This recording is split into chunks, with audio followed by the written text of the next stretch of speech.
A tecnologia está revolucionando a forma como as empresas gerenciam recursos humanos e desenvolvem as carreiras dos funcionários. Com o uso de ferramentas de gestão como softwares de recrutamento e seleção e sistemas de avaliação de desempenho, as empresas podem otimizar processos e melhorar a experiência dos colaboradores. Além disso, a tecnologia também está permitindo a criação de experiências de trabalho mais personalizadas e flexíveis, o que pode ajudar a melhorar a satisfação e o engajamento dos funcionários. No entanto, a tecnologia não substitui a interação pessoal. A gestão de RH ainda requer uma abordagem pessoal e emocional. O uso da tecnologia na gestão de carreiras é o tema do Entre Assuntos que está começando.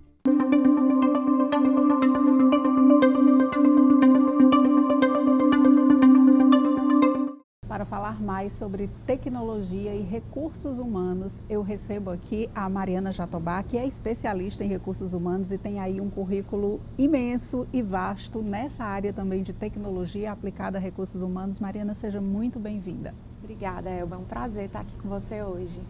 Olha, Mariana, eu queria que a gente começasse falando um pouco sobre como é a inserção da tecnologia dentro dessa área de recursos humanos. A gente sabe que é um mundo bem vasto, são muitas informações, mas a gente vai começar a nossa conversa e aí a gente vai destrinchando aí esse tema que muita gente tem dúvida e o profissional de recursos humanos ele vem justamente para ajudar e a abrir esses caminhos, né, abrir esses olhares e tornar o impossível possível e o contrário também, né? É verdade, é verdade. Bom, eu costumo dizer o seguinte, que a área de recursos humanos, ela tanto impacta como ela é impactada, né? Com essa questão da tecnologia, né? Da inteligência artificial que vem sendo tão falada aí. Por que ela impacta e ela é impactada?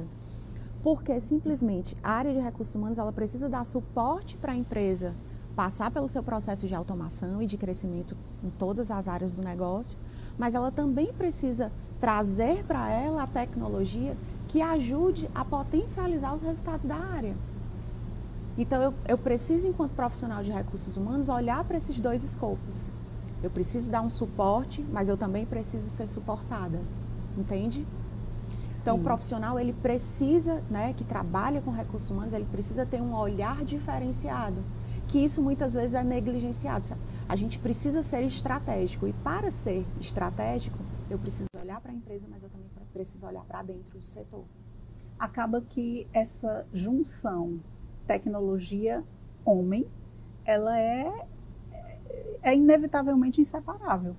Perfeito.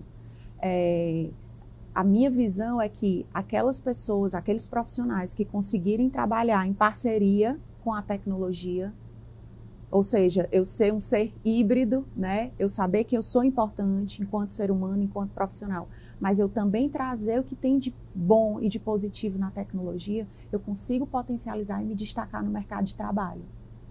Mariana, você tem aí especializações e bastante fortes nesse setor de inteligência artificial. Como é que a inteligência artificial atua hoje dentro desse segmento? Bom, vamos lá. Dentro da área de recursos humanos, especificamente, a gente pode usar em diversos, como a gente chama de subsistemas da área. O que seria isso? Recrutamento e seleção, treinamento de profissionais, avaliação de desempenho. Então, eu consigo utilizar essa tecnologia em diversos momentos. Onde é que está o ponto que eu preciso parar para refletir enquanto área? Nem tudo que eu posso me convém. Então, eu tenho que parar para refletir, enquanto empresa, enquanto área de recursos humanos, quais são aqueles processos em que eu vou ganhar ao aderir à tecnologia. Porque, vamos lá, num processo de recrutamento, eu tenho diversas etapas. Se você me perguntar assim, a gente pode utilizar em todos esses momentos, né, de um recrutamento?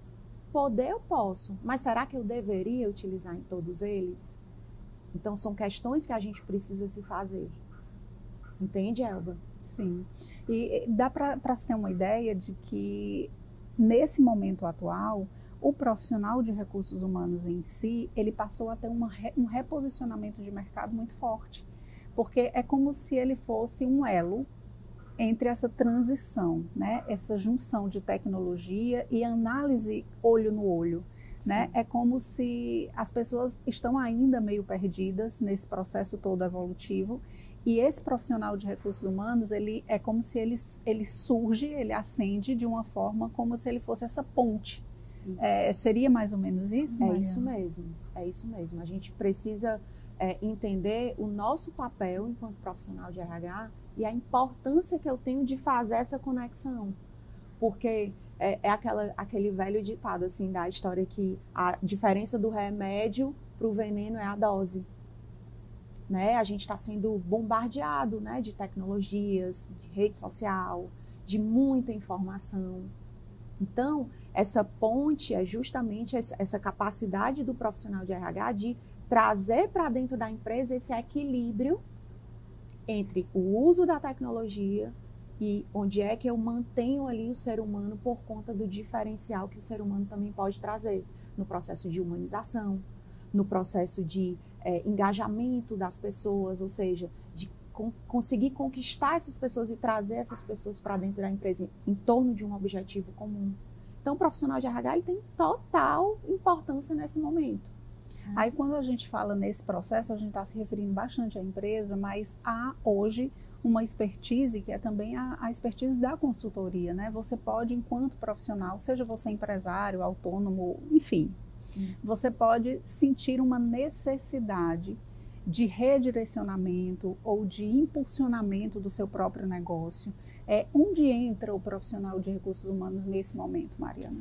Olha, nesse caso da consultoria, o profissional de RH ele tem que fazer um diagnóstico para entender, né, qual é a necessidade daquele lugar, daquela jornada, para poder identificar exatamente as orientações de onde é que eu indico eu colocar a tecnologia, onde é que eu indico manter o ser humano. Eu vou te dar um exemplo.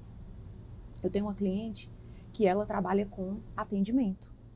E aí, a gente estava discutindo assim, colocar ou não colocar uma ferramenta de chat, onde o cliente pode se comunicar com essa ferramenta, com um bot, né? Com aquele robozinho. E aí a gente chegou num consenso de que a gente não poderia excluir a possibilidade de ter um atendimento humano. Então, eu tenho um chat, eu tenho ali um bot onde a pessoa pode acessar, tirar dúvidas, que ela de repente está num momento ali com pressa, correndo, e ela quer tirar aquela dúvida, ela vai lá e acessa. A depender do modelo mental da geração que está acessando aquilo ali, eu também preciso ter aquela ferramenta, mas eu também tenho pessoas que se identificam mais e que precisam fazer uma ligação e tirar uma dúvida e conversar com o ser humano.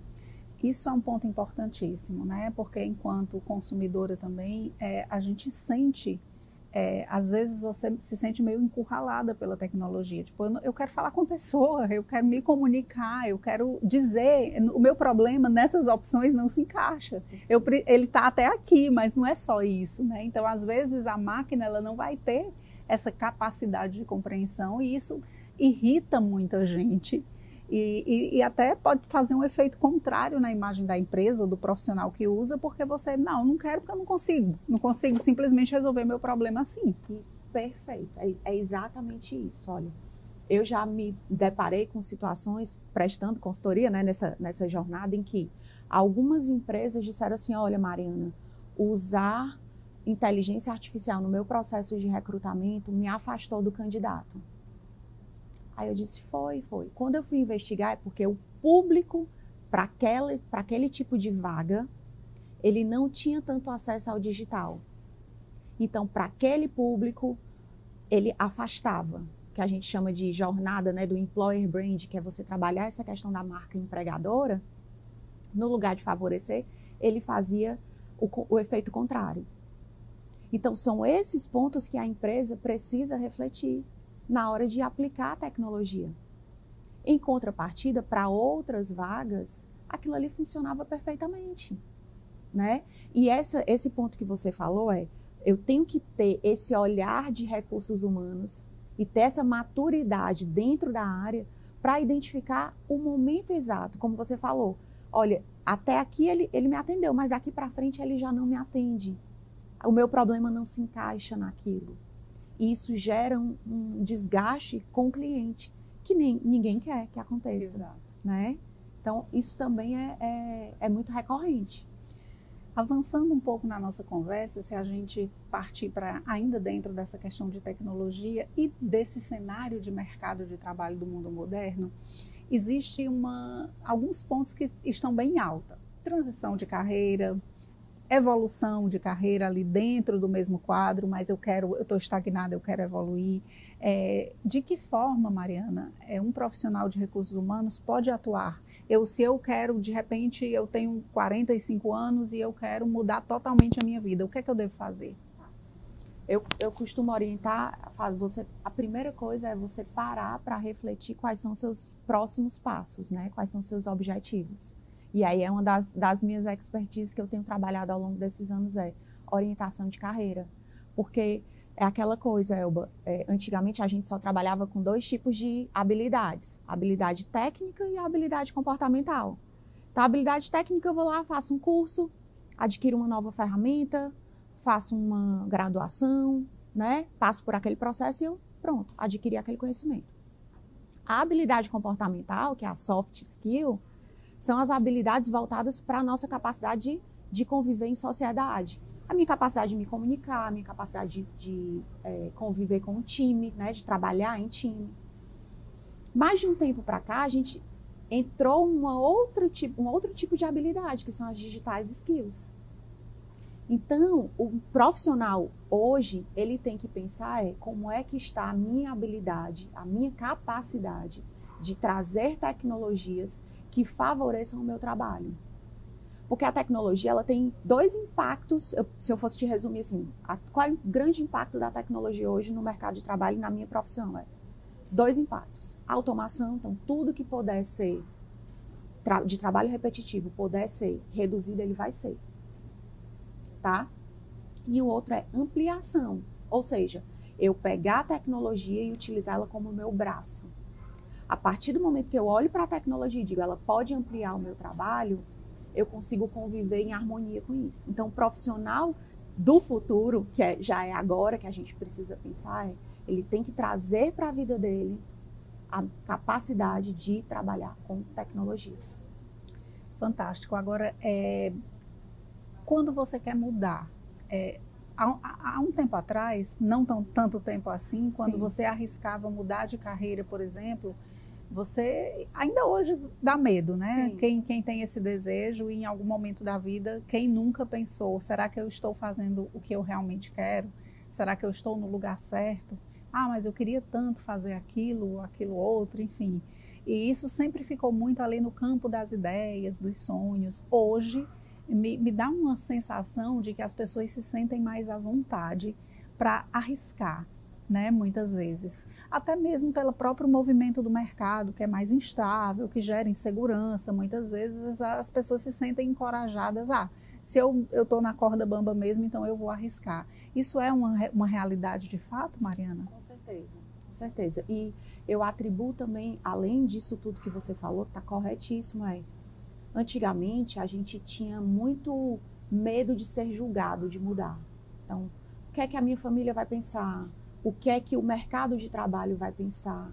E hoje, essa mudança ela é encarada também como uma virtude, uma coragem, uma necessidade, claro, mas uma coragem também.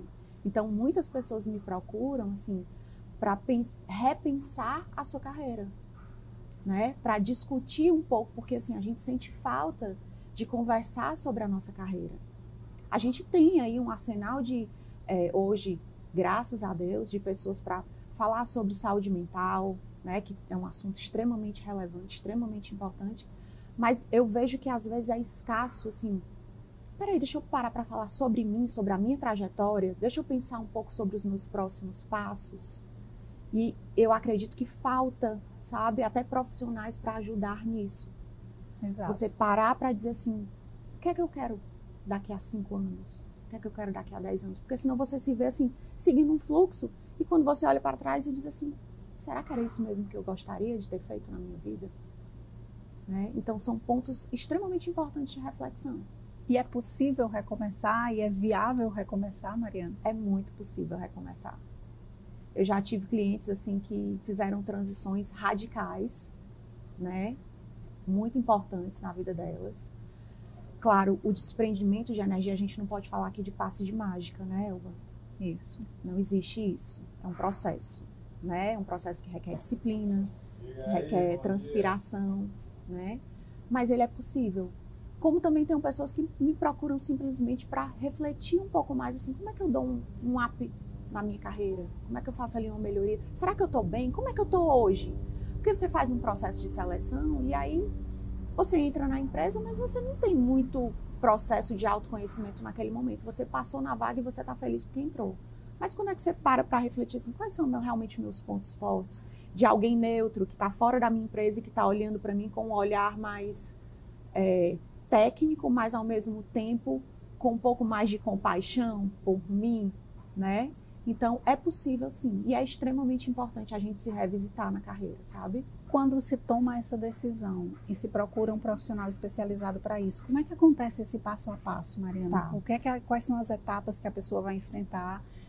Quem tem esse desejo está nos assistindo, o que é que ela deve pensar? Se eu tenho essa pulguinha atrás da orelha, o que é que eu devo fazer em primeiro lugar? E depois qual é a sequência? Tá.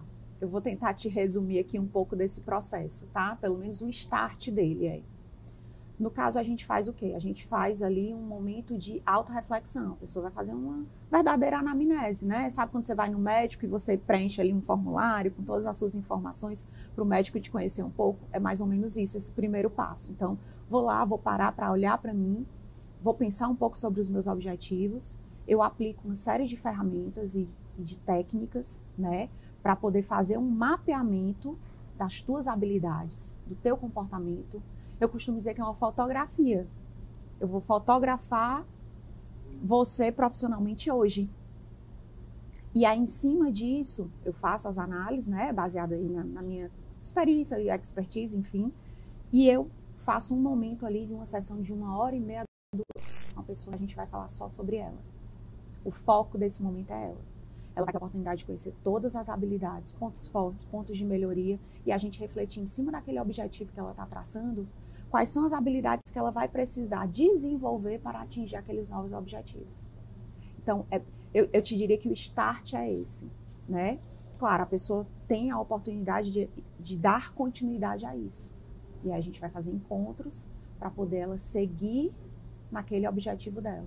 Mas com esse mapa de carreira, que eu chamo de Speed Mentoring, ele já consegue sair dali com insights, com informações relevantes para ela no dia seguinte já agir e já fazer alguma coisa por ela, sabe, Elba? Agora a pergunta que não quer calar. Em algum momento, Mariana, você precisa dar uma notícia não tão favorável? Porque quando a gente mexe com sonhos e ideais, a gente mexe num campo muito sensível, né? E se uma pessoa busca essa mudança é porque ela já está inquieta, digamos assim. Chega esse momento em que o profissional de recursos humanos avalia todo aquele cenário, avalia todas aquelas possibilidades e de repente ela tem que olhar para a pessoa e dizer, olha, infelizmente seu percurso não vai ser tão fácil, ou eu não aconselharia essa mudança nesse momento. Há essa dificuldade, ou, enfim, há essa realidade ou tudo é possível? Vamos lá, pergunta muito boa, né? Assim, eu costumo dizer que trabalhar com sonhos, você não tem o direito de chegar e pontuar para a pessoa que isso não é possível, né? Mas enquanto profissional, enquanto ética profissional, eu preciso pontuar, assim, quais são os gargalos e alguns possíveis obstáculos que ela pode enfrentar ao seguir algo, por exemplo, que seja completamente contrário à formação dela, às habilidades natas. Então, nesse mapeamento, a gente consegue ver, assim, quais são os pontos que ela vai precisar desenvolver. E quando é algo mais distante da essência dela, obviamente que tem um caminho a percorrer maior. Então, a gente dá essas orientações, essas indicações, sim, né? Até hoje, não chegou para mim nenhum caso impossível, né? Mas já chegaram casos em que eu tive que dar indicações do tipo empresas familiares que queriam fazer esse mapeamento e aí uma pessoa da família queria ficar com uma área X, a outra com a área Y, e quando a gente fez um mapa, o ideal seria o contrário. Seria o contrário. E aí a gente tem que pontuar, porque aí faz parte também do nosso trabalho, né? E aí meio que vai caber à própria pessoa decidir o quão de esforço ela quer fazer para realizar esse sonho, esse desejo, enfim, e se ela vai percorrer ou não esse caminho. Exatamente. Porque é um trabalho, Elba, que ele tem uma responsabilidade dividida. O sucesso desse tipo de trabalho, ele vai depender muito mais da pessoa que está querendo fazer essa mudança. Então, eu sou um suporte, eu sou um instrumento também, eu acabo virando uma ferramenta, mas requer realmente muita transpiração da pessoa que quer fazer a sua mudança. Sim. Né? Então, é uma responsabilidade que eu digo que ela é compartilhada. E aí, quando a gente traz de novo esse ambiente tecnológico, e dentro do recursos humanos especificamente, me dá uma sensação de que esse profissional hoje, ele tem outras vertentes que não eram tão, digamos assim, disseminadas antigamente.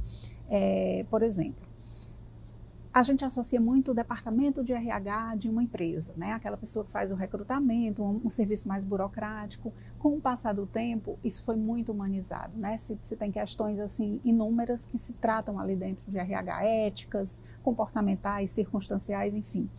Mas hoje, com essa questão da tecnologia e o profissional de recursos humanos que tem essa visão de mercado, ele pode atuar até de forma individual.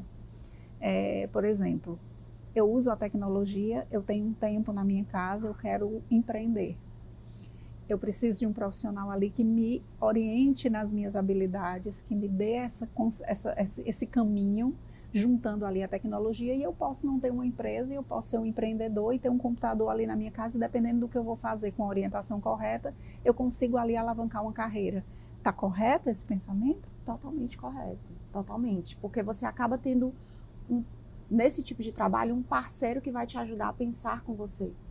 Né? Você vai tornar consciente, trazer para a consciência pontos que talvez você nunca tenha parado para refletir sobre novas possibilidades na tua vida. Então, a tecnologia, ela também é um suporte para isso. E o profissional que te orienta, mais ainda.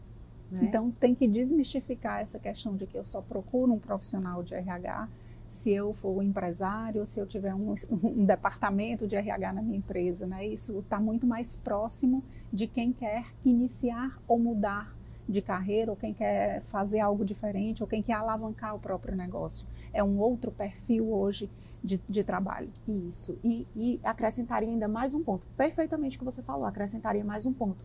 Não procurar só quando eu estou com um problema. Só quando eu estou me sentindo estagnado, só quando eu estou insatisfeito com o local onde eu estou. E parar para refletir que é um momento que de tempos em tempos é importante você fazer esse tipo de reflexão, sabe? Isso vai te ajudar a ter menos gasto de tempo, de energia, menos estresse. Porque quando você procura já com um problema instalado, você tem que lidar com duas questões, a tua profissão e o teu emocional. Então, né? antes de evoluir, você vai ter primeiro que resolver o problema. Exatamente. Mariana, qual a sua visão hoje? As pessoas estão realmente tendo essa consciência, né? Você passou um tempo em Portugal, né? Fala um pouco dessa diferença dos mercados e qual a tua visão hoje de estar no Nordeste agora e entender esse contexto aqui dessa região, a tua escolha, para que a gente possa entender também um pouco da sua visão profissional sobre o nosso mercado.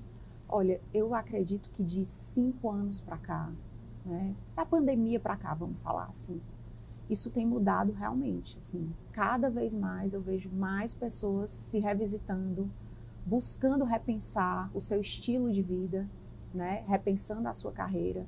No modelo europeu, a gente já tem muito isso, né? A gente já tem essa coisa do prezar muito pela qualidade de vida, prezar pelo tempo com a família, né? Se você for, por exemplo, eu moro em Portugal, já estou lá há 6 anos, mas se você for ali para a Espanha, você vai ver que a Espanha tem um modelo de leis trabalhistas que tem ali alguns gatilhos que é para prezar por isso. Então eu vejo que aqui, né, no Brasil, tem muitos profissionais pensando nisso, olhando para esse mundo e vendo como é que as coisas funcionam e também se olhando e repensando. Então, eu te diria que sim, tem crescido muito o número de pessoas que têm se revisitado e perguntado assim, será que esse propósito ainda faz sentido para mim? Né? Eu costumo dizer que a gente, na carreira, a gente tem que pensar em 3 pontos. Paz, propósito e lucro. Em alguns momentos da minha fase, né, ali profissional, eu vou ter que abdicar de alguma coisa, né, em prol da outra. Mas eu tenho que sempre pensar que esses pratinhos, eles precisam estar um pouco mais equilibrados. É como se, pela sua experiência e vivência fora do Brasil e no Brasil, há essa diferença cultural, há essa diferença, mas é como se, de uma forma geral, um pensamento mais globalizado estivesse buscando um único caminho e cada lugar com as suas especificidades vai ali tentando galgar esse caminho? É isso mesmo. É o que a gente chama do glocal, né? Eu olho para o mundo de forma global e adapto para o meu local.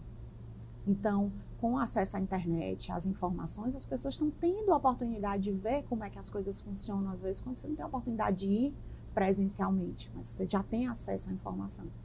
Então, hoje as pessoas estão, sim, se olhando dentro dessa coisa de olhar para o mundo, mas olhar também aqui localmente, sabe? Mariana, eu queria que você deixasse algumas dicas, algumas orientações para quem está aí nesse momento de transição ou que está meio desestimulado, ou para uma empresa que quer se reinventar, né? Qual a sua orientação profissional?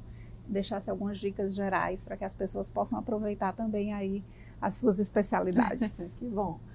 Bom, eu diria assim, para o profissional é que ele não espere o problema ser instalado, né? Claro que se ele já estiver com um problema, o quanto antes resolver, melhor. Mas se você tiver oportunidade, eu diria assim, não espera a bomba estourar. Não espera chegar no teu limite, sabe? Olha para a tua carreira como você olha para outros aspectos que são importantes na tua vida, né? E para as empresas entrar ali num equilíbrio de como é que eu faço para implementar tecnologias e, ao mesmo tempo, não deixar de cuidar dessas pessoas, porque as pessoas precisam da tecnologia, mas a tecnologia também precisa das pessoas. A gente precisa entrar nesse ponto aí de parceria desse mundo híbrido. Mariana, eu esqueci de uma pergunta que eu preciso fazer, porque ela está muito assim enlaçada nesse momento atual que a gente vive, né? A gente tem uma consciência de si muito grande, mas tem essa explosão tecnológica, influências de redes sociais, esse mundo virtual.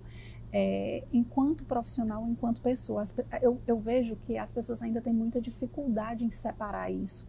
E eu sei que dentro de recrutamentos, dentro dessa área de recursos humanos, isso influencia, né? Você tem que ter aí um limite, um equilíbrio muito grande entre vida pessoal e vida profissional, até onde uma começa e a outra termina.